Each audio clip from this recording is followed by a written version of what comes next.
Nataka kuongelea kidogo uwezo wa kiuongozi wa mgombea wetu wa urais.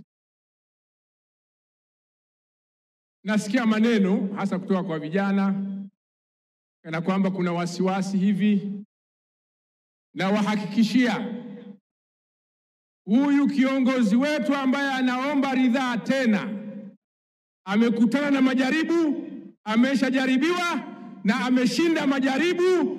Kwa hiyo tuna uhakika tutavuka salama.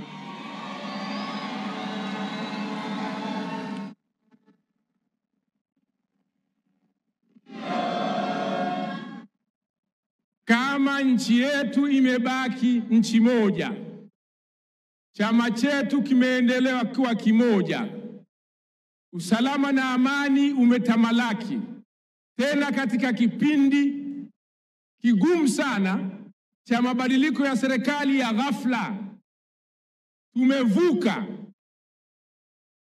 hizi rabsha hizi ambazo zinapangwa. Maana lile tukio halikupangwa, lakini aliweza kulikabili kwa wakati huo akiwa kwenye kiti. Hivi vingine vineno vina watu wamevipanga, ni rahisi kuwadhibiti, anao uwezo huo. Simaanishi kwamba tupuuze majaribio ya kutikisa amani ya nchi yetu hata kidogo. Simaanishi kwamba tupuuze jaribio la kutikisa misingi ya amani na usalama ya nchi yetu. Ninachotaka kusema, huyu kiongozi ni hazina ya uzoefu wa uongozi katika vipindi vigumu sana. Na mimi sina mashaka, kwa sababu Watanzania waliompa ushirikiano ndio hao hawajabadilika. Watanzania waliomuombea dua avuke atuvushe ni hao wanaendelea kumuombea kura.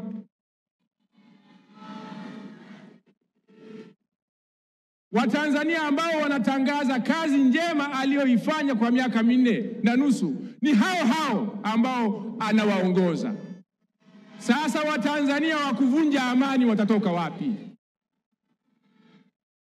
Tusipuuze, lakini tusiendekeze mambo ambayo yanaweza yakatutoa katika mstari wa kujenga taifa letu.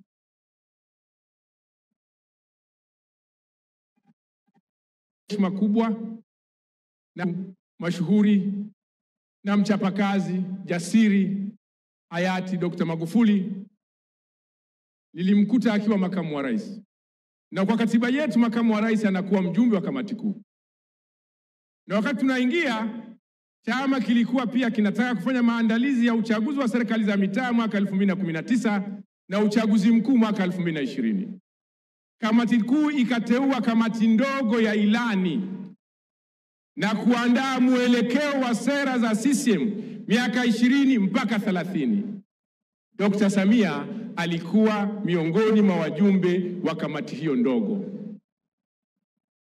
Kwa hiyo ilani tunayoisifu kwa utekelezaji wake na mafanikio ya kutekelezwa kwake, yeye alikuwa sehemu ya kuiandaa na hakupata tatizo kuitafsiri wakati alipoingia madarakani.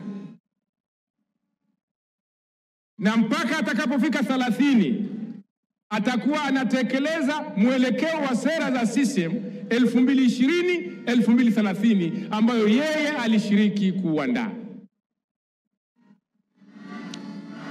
Lakini hata ilani tunayoinadi sasa, ambayo yeye alikalia vikao vya kuipitisha,